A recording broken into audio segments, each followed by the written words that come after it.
Good evening जी सब बच्चों को। तो हम करेंगे आज एक्सरसाइज 10.4 वेक्टर अलजेब्रा की। तो देखो हमारा जो टॉपिक है आज का वो है वेक्टर प्रोडक्ट और क्रॉस प्रोडक्ट। देखो क्या होता है ये समझना ध्यान से। ये मान लो आपका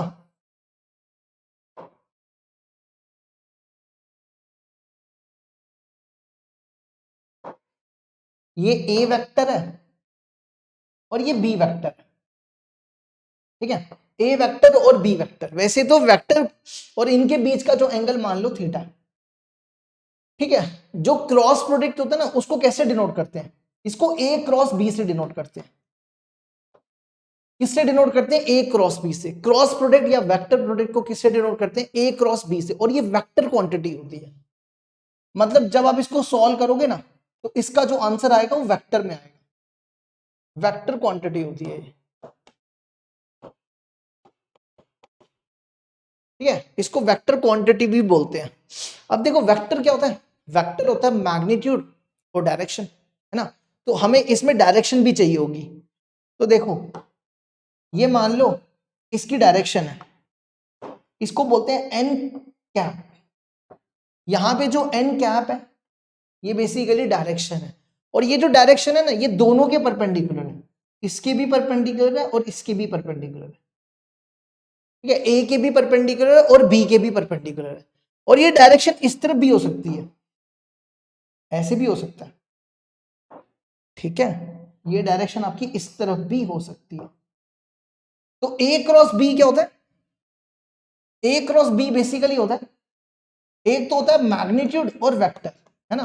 वेक्टर क्या होता है? Magnitude as well as direction. तो यहां पे जो मैग्नीट्यूड होगा वो ये होगा, magnitude of A magnitude of B sine theta. इसको बोलते हैं, ये मैग्नीट्यूड हो गया। अब हमें वेक्टर में डायरेक्शन भी चाहिए तो डायरेक्शन हो जाएगी यहां पे एन कैप। एन कैप होगी यहां पे डायरेक्शन। ठीक है, एन कैप यहां पे क्या है? डायरेक्शन। अब देखो अगर आपको magnitude of A cross B निकालना तो कैसे निकालेंगे? देखो ये जो है ना ये यूनिट वेक्टर है। ये क्या है? Unit vector. यूनिट वेक्टर का मैग्नीट्यूड क्या होता है? यूनिट वेक्टर का मैग्नीट्यूड 1 होता है। तो ये 1 हो जाएगा। तो पीछे पे क्या बचेगा? Magnitude of A, magnitude of B और साइन थीटा। ठीक है, बेसिकली आपने फिजिक्स में राइट हैंड थंब रूल पढ़ा होगा। राइट हैंड थंब रूल, है ना। ये आपका ए वेक्टर, ये आपका बी वेक्टर और ये डायरेक्शन। ये जो डायरेक्शन है ना ये ए के भी परपेंडिकुलर है, बी के भी परपेंडिकुलर है। अगर आपने फिजिक्स में पढ़ा हो इसको क्या बोलते हैं? Right hand thumb rule. ठीक है, देखो राइट नहीं राइट है ना, तो राइट हैंड थंब रूल। ठीक है, इसको बोलते हैं राइट हैंड थंब रूल। ये डायरेक्शन होगी, ये ए वेक्टर, ये बी वेक्टर। अब बढ़ते हैं आगे। इसके बाद कुछ प्रॉपर्टीज होती हैं। सबसे पहली प्रॉपर्टी, ए क्रॉस बी और बी क्रॉस ए बराबर नहीं होते। ठीक है, A cross B is not equal to B cross A. इसमें क्या करना पड़ेगा? अगर आप ए क्रॉस बी की डायरेक्शन चेंज करोगे, जैसे ये देखो, अगर आप इसकी डायरेक्शन चेंज करोगे तो ये डायरेक्शन इसकी अपोजिट होगी। ये पॉजिटिव और ये नेगेटिव, है ना। तो ये क्या बनेगी? Opposite direction. तो आप इसको बोल सकते हो ये अपोजिट डायरेक्शन है इसकी। तो इसलिए ए क्रॉस बी और बी क्रॉस ए बराबर नहीं होते। ए क्रॉस ए हमेशा क्या होगा? 0 होगा, है ना। सेम वेक्टर का क्रॉस प्रोडक्ट 0 होगा। देखो कैसे? Magnitude of A, magnitude of B, A. Same vector के बीच में हम ये लगा रहे हैं, ये लगा रहे हैं magnitude of A magnitude of B sine theta N. क्या सेम वेक्टर के बीच का एंगल क्या बनेगा? 0 डिग्री। तो 0 साइन 0 क्या होता है? 0 होता है। तो ये पूरा 0 हो जाएगा। समझ गए? तीसरी प्रॉपर्टी, आप इसको डिस्ट्रीब्यूट कर सकते हो। क्रॉस को प्लस या माइनस में डिस्ट्रीब्यूट भी कर सकते हो। ठीक है, प्लस या माइनस में डिस्ट्रीब्यूट भी कर सकते हो। इसको लिख सकते हो ए cross B plus A cross सी। ठीक है, इसको डिस्ट्रीब्यूट प्रॉपर्टी कहते हैं कि आप क्रॉस प्रोडक्ट को डिस्ट्रीब्यूट कर सकते हो। नेक्स्ट प्रॉपर्टी आती है, यहां पे देखो एल और एम कांस्टेंट है तो कांस्टेंट को बाहर निकाल दो तो ए और बी का क्रॉस प्रोडक्ट कर दो। ठीक है, आप क्या करो? कांस्टेंट बाहर निकाल के, एल और एम स्केलर है, स्केलर मतलब कांस्टेंट, उसको बाहर निकालो और ए और बी का क्रॉस प्रोडक्ट कर लो। ये होगी फोर्थ प्रॉपर्टी। पांचवी, अगर ए बी के पैरेलल है, ठीक है, ये आपने पहले भी पढ़ा हुआ है, A vector equal to lambda B, अब ये लिख सकते हो a1 upon a2, b1 upon b2, c1 upon c2, या a क्रॉस b आपका जीरो होगा, ठीक है। दो वेक्टर पैरेलल है तो उनके बीच में एंगल 0 डिग्री बनेगा, तो साइन 0 कितना हो जाएगा, 0 हो जाएगा, ठीक है। ये आपने पीछे पढ़ के आ रहे हो, ये पीछे पढ़ा आपने पहली दो एक्सरसाइजों में। इसके बाद नेक्स्ट है, नेक्स्ट प्रॉपर्टी है, अगर ए बी के परपेंडिकुलर है तो ए क्रॉस बी क्या हो जाएगा, यहां पे एंगल कितना हो जाएगा 90, और साइन 90 कितना होता है, यहां पे 90 डाल दो, साइन 90 1 होता है, तो पीछे बचेगा magnitude of A magnitude of B N क्या, वो ये बन जाएगा, ठीक है, वो ये बन जाएगा, समझ गए। नेक्स्ट प्रॉपर्टी नंबर 7, आई क्रॉस जे, जे क्रॉस जे, के क्रॉस के 0 के बराबर होता है ना। कैसे, देखो आई क्रॉस ए, ये बनेगा magnitude of I magnitude of J into sine 0, same vector है ना, सेम वेक्टर के बीच का एंगल क्या होगा 0 होगा, और साइन 0 कितना होता है 0 होता है, तभी ये सारे 0 हो जाएंगे, सेम वेक्टर होगा तो 0 हो जाएगा, ठीक है। अब आई क्रॉस जे के बराबर देखो कैसे होता है, इसको लिखो magnitude of I magnitude of J sine, इनके बीच में एंगल कितना बनता है, देखो ये आई कैप है, ये जे कैप, ये के कैप, ठीक है। तो इनके बीच में आई और जे के बीच में एंगल होता है 90 डिग्री, तो ये बना साइन 90, और फिर एन कैप, एन कैप यहां पे क्या होगा, देखो ये ए वेक्टर ये बी वेक्टर, डायरेक्शन देखो ये डायरेक्शन, तो एन कैप यहां पे हो जाएगा के कैप,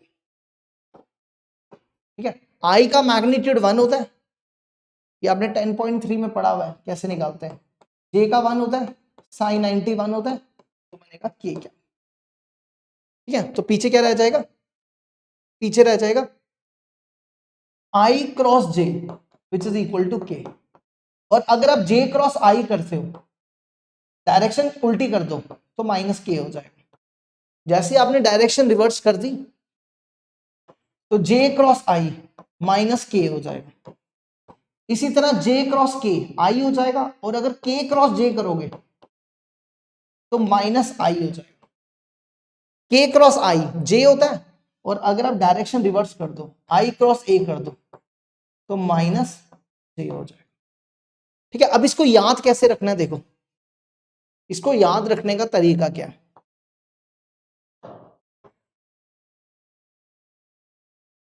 ठीक है। ये आपका आई कैप, ये आपका जे कैप, और ये आपका के कैप, देखो अगर आपको आई क्रॉस जे करना है तो के आएगा, देखते जाना, ठीक है। अगर आपको जे क्रॉस के करना है तो कितना आएगा, आई आएगा, अगर आपको के क्रॉस आई करना है तो कितना आएगा, जे आएगा, ठीक है। लेकिन अगर आप उल्टा करते हो, देखो उल्टी डायरेक्शन चला रहे हो, जे क्रॉस आई, तो जे क्रॉस आई हो जाएगा माइनस के, वही लिखा, ठीक है। अगर आप सीधा सीधा सर्कल में चलते हो तो प्लस, अगर आप सर्कल में उल्टा हो जाते हो डायरेक्शन उल्टी करते हो तो माइनस लगा देना, ऐसे याद रख सकते हो।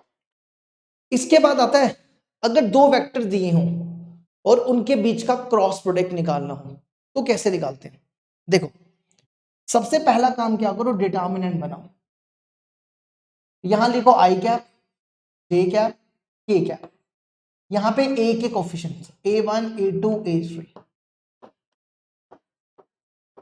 और यहां पे बी के कोफिशिएंट्स b1 b2 b3, ठीक है। अब आपने क्या करना है, इसको एक्सपैंड कर दो, क्या कर दो, उसको एक्सपैंड कर दो, कैसे करेंगे, जैसे आप डिटर्मिनेंट में करते थे plus minus plus, I cap a2 b3 a2 b3 minus b2 a3, फिर माइनस जे cap a1 b3 b1 a3 a1 b3 minus b1 a3, फिर प्लस के कैप, के लिए क्या करना है a1 b2 A2B1, A1B2 minus A2B1, ये लो जी, ये हो गया हमारा A क्रॉस B। देख लो इसको,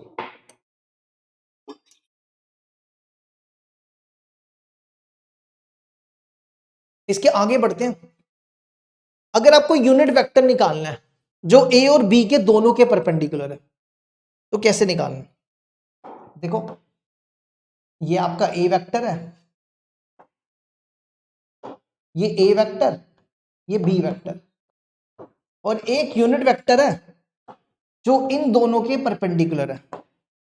तो कैसे निकालते हैं? देखो, जो इसके भी परपेंडिकुलर है, इसके भी, तो उसके लिए आपको ये फॉर्मूला याद रखना है। ठीक है, देखना जरा कैसे। अभी हमने पढ़ा ना, A क्रॉस B किसके बराबर होता है? Magnitude of A magnitude of B sine theta into N cap, है ना। यहां से एन कैप निकालो, इसको उधर ले जाओ, तो एन कैप क्या हो जाएगा? A cross B magnitude of A magnitude of B sine theta. और हम इसकी जगह, देखो इसकी जगह क्या लिख सकते हैं? Magnitude of A magnitude of B sine theta किसके बराबर होता है? A क्रॉस B का मैग्नीट्यूड। तो अब इसकी जगह लिख दो A क्रॉस B का मैग्नीट्यूड, इसकी जगह, तो ये बन गया A cross B magnitude of A cross B। ठीक है, और अगर मान लो ये प्लस माइनस क्यों आया? क्योंकि एन कैप इस तरफ भी तो हो सकता है ना, एन कैप इसके भी परपेंडिकुलर और ए के भी परपेंडिकुलर, तो तभी प्लस माइनस आया कि आपका एन कैप इस डायरेक्शन में भी हो सकता है, पॉजिटिव डायरेक्शन में भी हो सकता है, नेगेटिव डायरेक्शन में भी हो सकता है। ठीक है, तो यही प्रूफ करना था। एक छोटा सा रिमार्क लिख लो, नोट कर लो,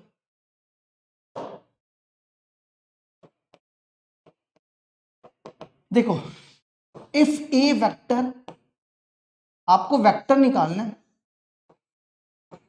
खाली वेक्टर निकालना है, वेक्टर ऑफ मैग्नीट्यूड लैम्डा,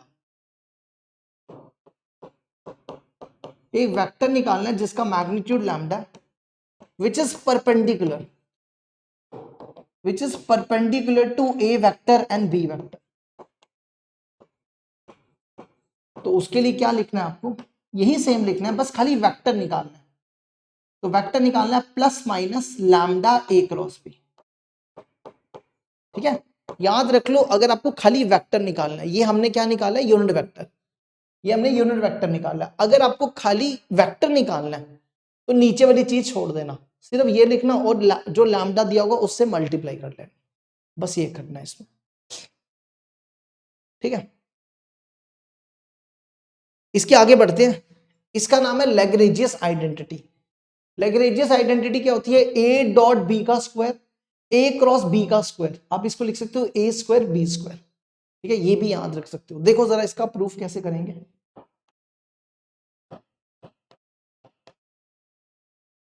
आप इसकी एलएचएस ले लो, ए डॉट बी का square plus A cross B का स्क्वायर। ए डॉट बी क्या होता है? ए डॉट बी होता है magnitude of A magnitude of B into cos theta, है ना। और इस पे स्क्वायर है तो सबका स्क्वायर अलग अलग कर लो। और ए क्रॉस बी क्या होता है? Magnitude of A magnitude of B into sine theta, और इन सब पे स्क्वायर है तो स्क्वायर लगा दो। ठीक है, दोनों में ए स्क्वायर बी स्क्वायर कॉमन है, तो अंदर बचेगा cos square theta plus sine square theta. ये 1 के बराबर होता है। किसके बराबर होता है? 1 के। तो ये बन जाएगा ए स्क्वायर इंटू बी स्क्वायर। देख लो, यही बताना था। ठीक है, ये भी आप नोट कर लो, ये भी काम आएगी, ये ऑब्जेक्टिव में शॉर्टकट में काम आ जाएगी।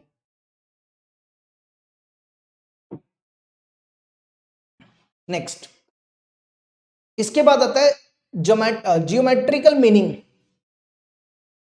ए क्रॉस बी का जो ज्योमेट्रिकल मीनिंग होता है ना, वो होता है area of a parallelogram. A cross B का ज्योमेट्रिकल मीनिंग क्या है? Area of a parallelogram. देखो कैसे, ये मान लो ये ए वेक्टर, या इसको इसको ए वेक्टर मान लो, ये बी वेक्टर, और इनके बीच में एंगल थीटा। अब इसको पैरेललोग्राम कंप्लीट करो। ठीक है, हम पैरेललोग्राम कंप्लीट कर रहे हैं। ये बन गई हमारी पैरेललोग्राम। ठीक है, इसका नाम रख लो A B C D. Area of a parallelogram क्या होता है? एरिया ऑफ अ पैरेललोग्राम क्या होता है? आपने बचपन में पढ़ा था, बेस इनटू आल्टीट्यूड, है ना? बेस इनटू आल्टीट्यूड, आल्टीट्यूड मतलब परपेंडिकुलर। तो यहां से एक परपेंडिकुलर ड्रॉप कर दो, है ना? तो बेस क्या है यहां पे? बेस है यहां पे ए बी, बेस है ए बी, और आल्टीट्यूड क्या है? आल्टीट्यूड है डीई। अब ए बी क्या होगा? ए बी, ए बी को, ए बी का मैग्नीट्यूड चाहिए, ठीक है? आप इसको सिंपल ए बी भी लिख सकते हो। ए बी मतलब बी का मैग्नीट्यूड, ए बी का मतलब है लेंथ, तो ये होगी बी। अब आपको चाहिए डीई, डीई क्या होगा? इस ट्राइंगल को यूज करो, इन ट्राइंगल ए डीई, यहां से डीई निकालो, इन ट्राइंगल ए डी। देखो इसमें से साइन थीटा निकालो, साइन थीटा क्या बनेगा? परपेंडिकुलर बाय हाइपोटेन्यूज, परपेंडिकुलर है डीई और हाइपोटेन्यूज ये है, ए का मैग्नीट्यूड लिखना, डीई अपॉन ए का मैग्नीट्यूड। तो इसको यहां ले जाओ, तो डीई क्या हो जाएगा? Magnitude of A sine theta. तो ये बन जाएगा magnitude of A sine theta. और ये किसके बराबर होता है? Magnitude of A magnitude of B sine theta, ये होता है ए क्रॉस बी के बराबर। तो वही तो बोला कि ए क्रॉस बी का मतलब क्या? Area of a parallelogram. A cross B का मतलब क्या होता है? Area of a parallelogram. देखो इसको यहां तक, ये भी हो गया।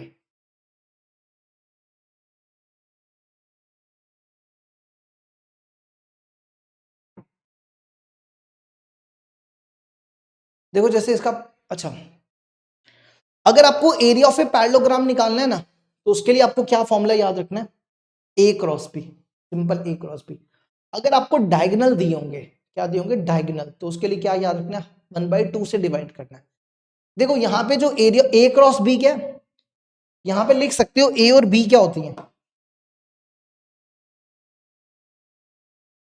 ठीक है? ये जो ए और बी है ना, ये बेसिकली एडजेसेंट साइड्स हैं, इसको एडजेसेंट साइड्स बोलते हैं, ठीक है? इसको क्या बोलते हैं? ये ए और बी यहाँ पे एडजेसेंट साइड्स है। अगर पेपर में क्वेश्चन आएगा एडजेसेंट साइड्स दिए हैं, तो आपको ये लगाना है। और अगर डायगोनल्स दिए होंगे, अगर मान लो इस पैरेललोग्राम के डायगोनल्स दिए हैं D1 और D2, अगर D1 दिया होगा और D2 दिया होगा, तो आपको ये लगाना है, हाफ कर देना, ठीक है? और अगर आपको एरिया ऑफ ए ट्राइंगल दिया होगा, एरिया ऑफ ए ट्राइंगल पूछा होगा, तो उसमें भी हाफ ए क्रॉस बी करना है। देखो ये ट्राइंगल आ गई, हाफ क्यों करना है? क्योंकि देखो ना, एरिया ऑफ ए पैरेललोग्राम में अगर आप यहां से डायगोनल बनाओ, ये डायगोनल बनाया, तो इस ट्राइंगल का एरिया इस ट्राइंगल का एरिया तो बराबर ही होगा, इसलिए हाफ। अच्छा, और अगर आपको मान लो ए बी सी दिया हो, तो आप ऐसा याद रख सकते हो, half A B cross A C, या आप ऐसा भी कर सकते हो, इस पे ये फॉर्मूला भी लगा सकते हो, बी को फिक्स कर लो, B A cross B C, B A cross B सी, ये भी यूज कर सकते हो। और इसी तरह आप यहां से सी को फिक्स कर लो, तो सी ए क्रॉस सी बी, तीनों का आंसर सेम आएगा, सी ए क्रॉस सी बी। जैसे इसमें देखो ए फिक्स था, इसमें बी फिक्स है, इसमें सी फिक्स है, तो तीन ये और एक ये चार में से अगर पॉइंट्स दिए होंगे तो ये यूज करना, अगर ए और बी दिया होगा, इसकी साइड्स दी होंगी तो ये यूज कर लेना। ठीक है, चलो अब स्टार्ट करते हैं एक्सरसाइज 10 पॉइंट, ये तो पढ़ा दिया हमने। एक्सरसाइज 10.4 क्वेश्चन नंबर 1, फाइंड करना है ए क्रॉस बी का मैग्नीट्यूड। तो कैसे करेंगे देखो, सबसे पहले लिखो ए क्रॉस बी, यहां डिटर्मिनेंट बनाओ, यहां लिखो आई कैप, जे कैप, के कैप, यहां पे ए का कोफिशिएंट 1, -7 और 7, 3, -2 और 2। अब इसको एक्सपैंड कर दो, क्या बनेगा एक्सपैंड करके, देखो -14 + 14 0 आई कैप, फिर -j कैप, 2 - 21 -19, तो ये बनेगा +19j, फिर प्लस के -2 + 21 19 के। अब हमें इसका निकालना है मैग्नीट्यूड, ए क्रॉस बी का मैग्नीट्यूड, ये बनेगा 0 का स्क्वायर, 19 का स्क्वायर, 19 का स्क्वायर, 19 का स्क्वायर, 19 का स्क्वायर, ये 2 टाइम्स हो जाएगा, 2 टाइम्स 19 का स्क्वायर, तो ये बनेगा 19√2। देखो इसको, ये पहला क्वेश्चन हुआ complete.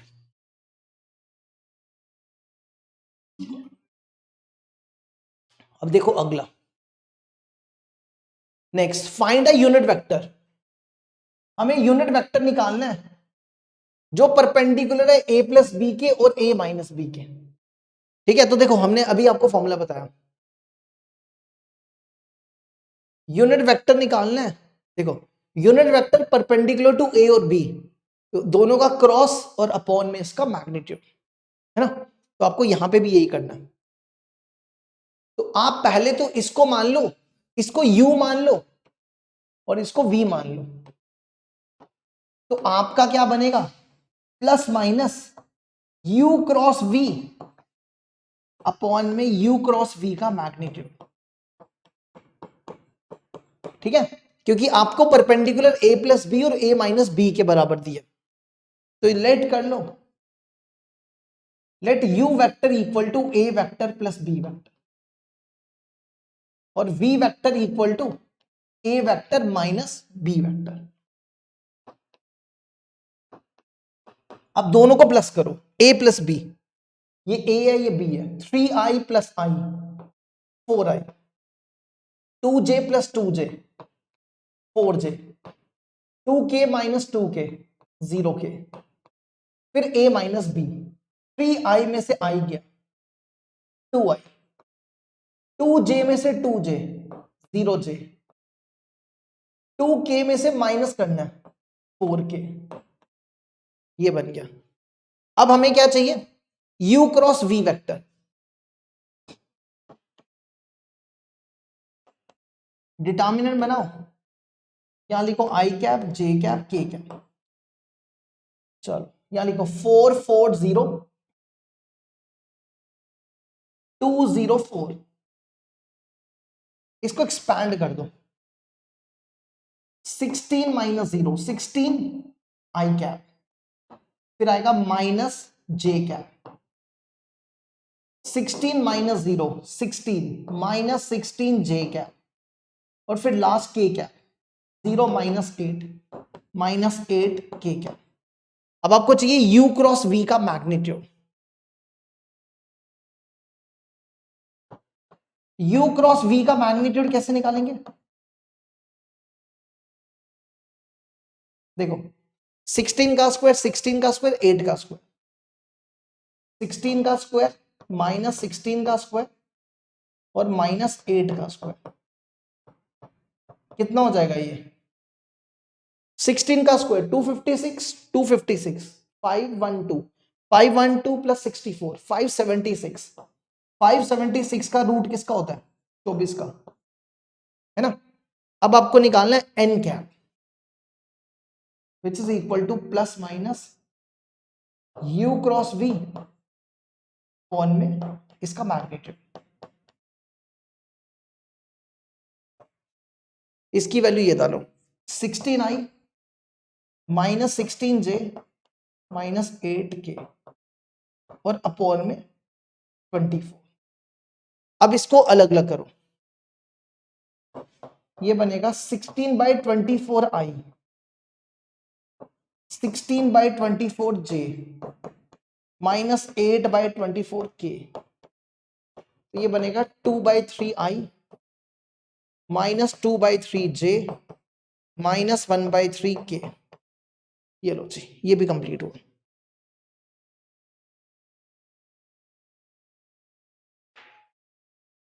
Next, if a unit vector a vector makes an angle pi/3 with I, pi/4 with j and acute angle with k, देखो क्या कह रहा है,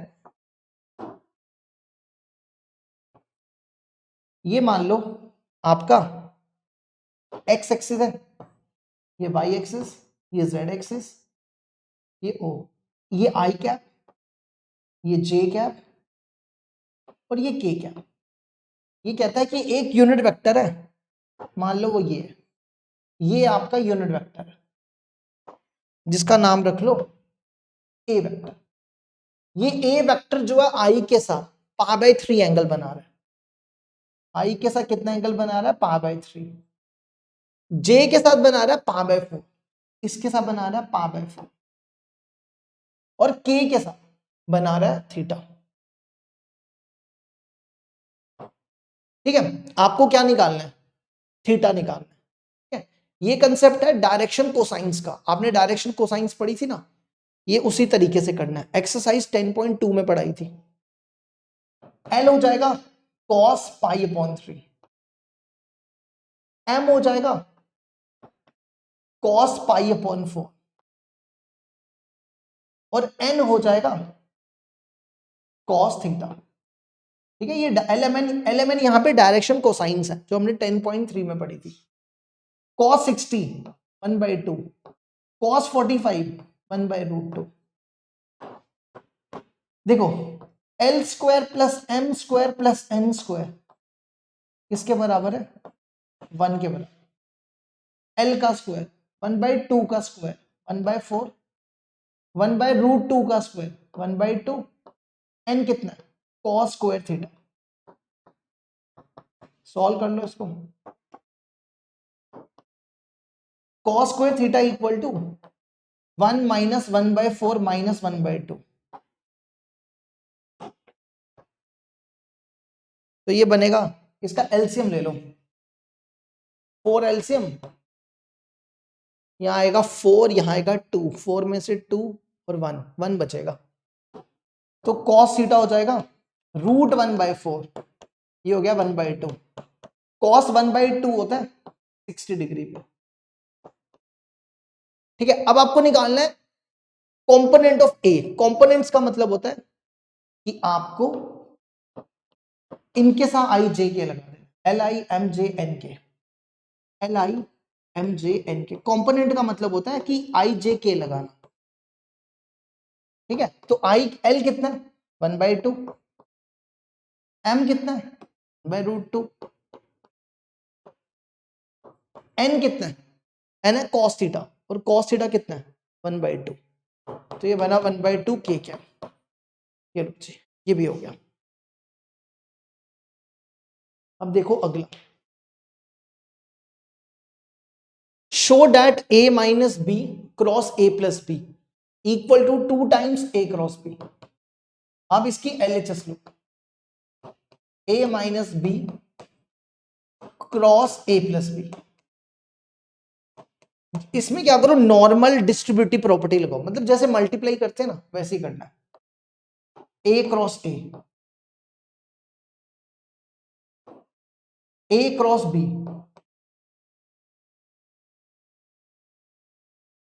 B cross A,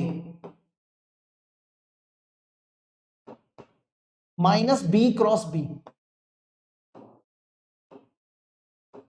A cross A cross A क्या होता है, same vector का cross product, zero, इसको लिख दो जीरो।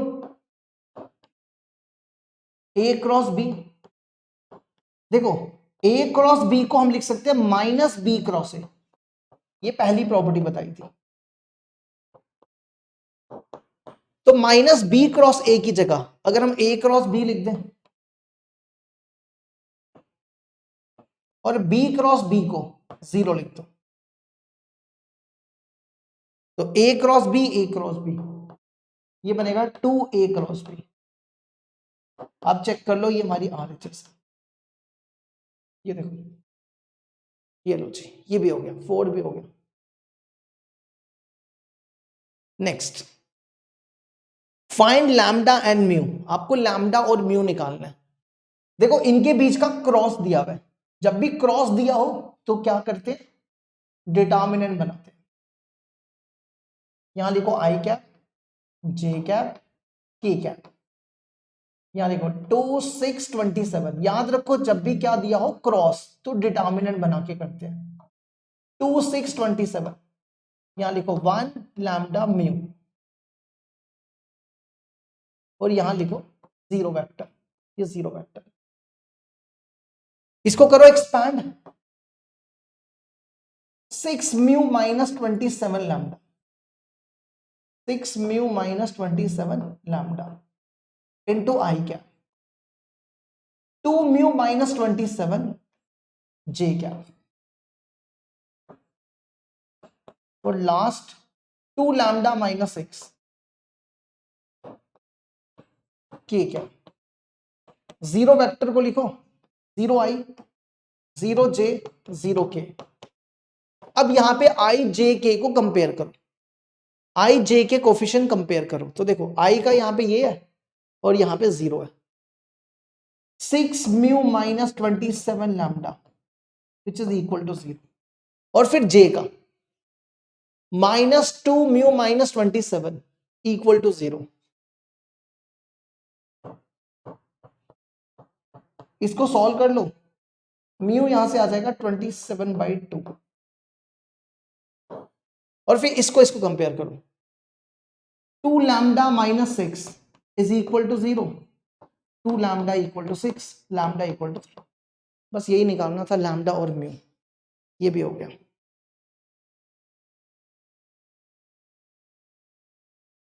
अगला, ए डॉट बी 0 है, ए क्रॉस बी 0 है, what can you conclude about the vector A vector and B vector.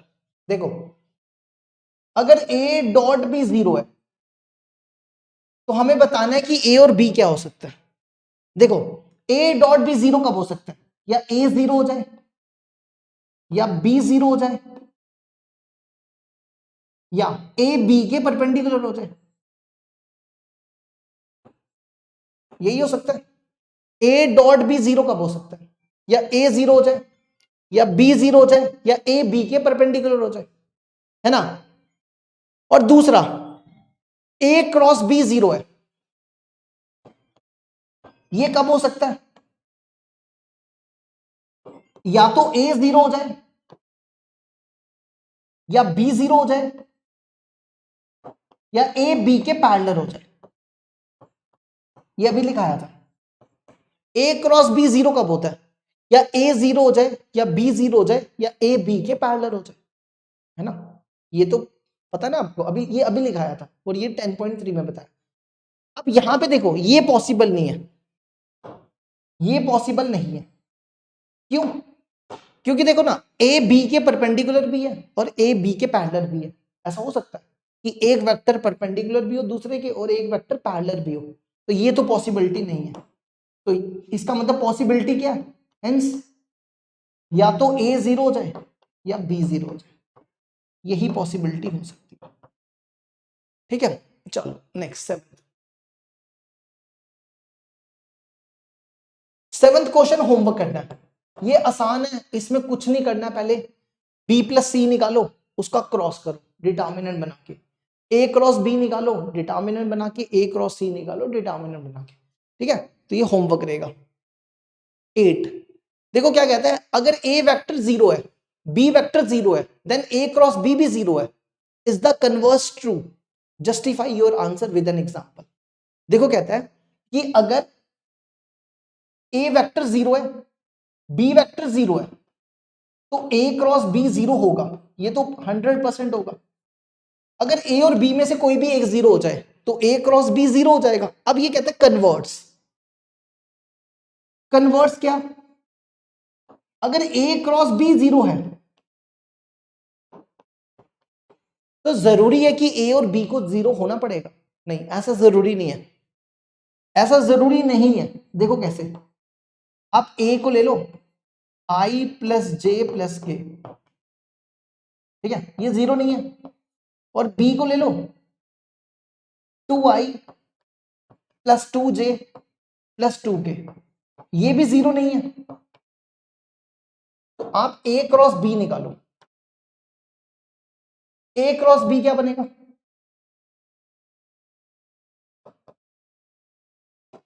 यहां लिखो i cap j cap k cap. देखो यहां पे इसके कोफिशिएंट्स 1 1 1, और यहां लिखो 2 2 2, इसको एक्सपैंड कर लो, 0 आ जाएगा, चेक कर लो। तो जरूरी नहीं है कि अगर a क्रॉस b 0 हो तो a और b को भी 0 होना पड़ेगा, ऐसा कोई भी जरूरी नहीं है। देखो इसको यहां तक,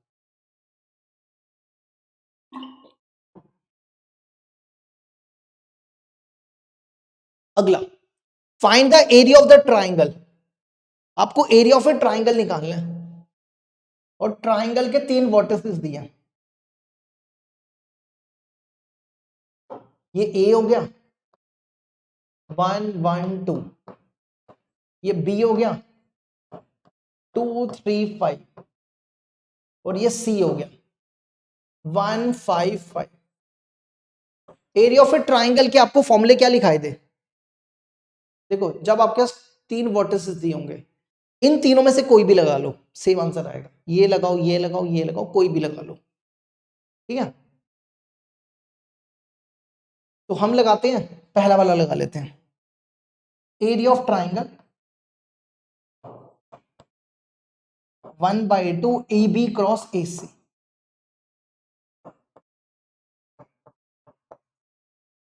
सबसे पहले AB वेक्टर निकालो। AB वेक्टर कैसे निकालते हैं, AB वेक्टर, ये इनिशियल पॉइंट है, ये टर्मिनल, टर्मिनल को इनिशियल से माइनस करो, B को A से माइनस कर दो, B को A से, 2 में से 1 गया 1, आई कैप लिख दो, 3 में से 1 गया 2, J कैप लिख दो, 5 में से 2 गया 3, K कैप लिख दो। अब आपको चाहिए AC, AC में क्या करना है, C को A से माइनस कर दो, C को A से, 1 minus 1 0, 5 minus 1 4, 5 minus 2 3, K cap. अब आपको चाहिए AB क्रॉस AC, तो AB क्रॉस AC देखो कैसे निकालेंगे, यहां पे डिटर्मिनेंट बनाओ, यहां लिखो I cap J cap K cap, 1 2 3 0 4 3, इसको एक्सपैंड कर दो, 6 minus 12 minus 6i, 3 minus 0 3j, 4 minus 0 4k। अब हमें इसका क्या निकालना है, मैग्नीट्यूड, है ना। मैग्नीट्यूड कैसे निकालते हैं, -6 का स्क्वायर, 3 का स्क्वायर, 4 का स्क्वायर, ये बन जाएगा, चेक कर लो 61 बनेगा। देखो इसको यहां तक, ये भी हो गया, बस 3 बचे हम। नेक्स्ट आ जाओ 10th। हमें क्या निकालना है? Area of a parallelogram. और ध्यान से देखो, आपको एडजेसेंट साइड्स दी है। जब एडजेसेंट साइड्स बोली होंगी ना, तो सिंपल क्या करना है, ए क्रॉस बी, उसका मैग्नीट्यूड, ए क्रॉस बी और उसका मैग्नीट्यूड। अगर डायगोनल बोले होंगे तो फिर क्या करना है, डायगोनल बोले होंगे तो हाफ b1 क्रॉस b2। चलो ये जल्दी जल्दी कर देते हैं।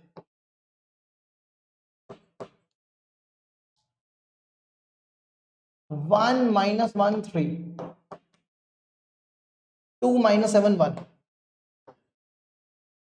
करो एक्सपैंड इसको, 20 आई -1 + 1। अगला 1 - 6 - 5 5j -7 + 2 -5k। अब इसका मैग्नीट्यूड,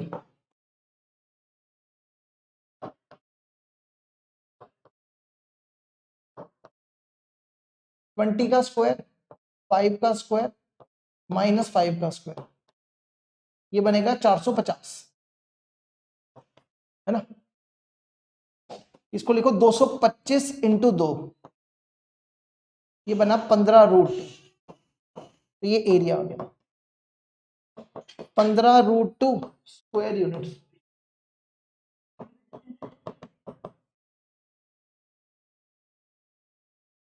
तो ये हो गया हमारा क्वेश्चन नंबर 10 का answer. Next, let the vector A vector B vector. देखो ए का मैग्नीट्यूड 3 है, बी का √2/3 है। A cross B unit vector है, A cross B unit vector है, मतलब इसका मैग्नीट्यूड 1 है।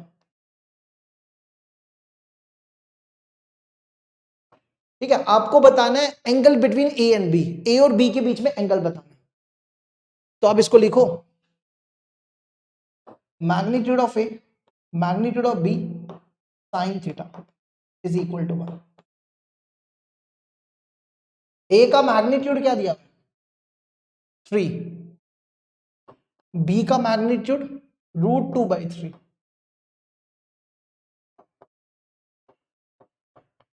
ये और ये क्या, √2 को यहां ले जाओ, ये बनेगा sine theta equal to 1/√2। Sine 1/√2 कब होता है, जब थीटा कितना हो 45। 45 हमारा आंसर हो गया। देखो अब आखिरी क्वेश्चन है, कंप्लीट हो जाएगी exercise. Area of A triangle rectangle, आपको एरिया ऑफ ए रेक्टेंगल निकालना है और इसके वर्टिसेस देके रखे हुए।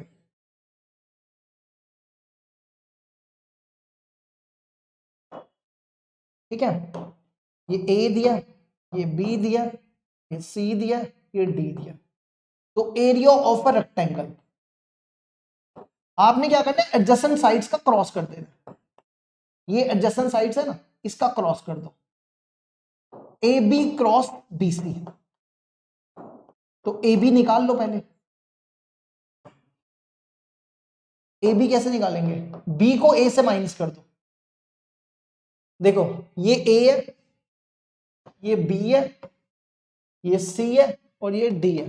तो बी को ए से माइनस, आई में से माइनस करो तो बनेगा 2i। 1/2j - 1/2j cancel, 4k - 4k cancel, सिर्फ ये बचेगा। अब बी सी, सी को बी से माइनस कर दो, i - i cancel, -1/2j - 1/2j -j, और 4k - 4k खत्म हो गया। आप चाहो तो क्रॉस प्रोडक्ट डिटर्मिनेंट बना के कर सकते हो, लेकिन जरूरत ही नहीं है डिटर्मिनेंट की, ये सीधा निकल जाएगा। 2i - j, ये बनेगा -2i, i cross j। i cross j क्या होता है, k होता है। और इसका मैग्नीट्यूड निकाल लो, -2 का स्क्वायर 4, 4 का √2, तो 2 स्क्वायर यूनिट्स। लो जी, ये हो गया हमारा कंप्लीट एक्सरसाइज 10.4। देख लो इसको यहां तक।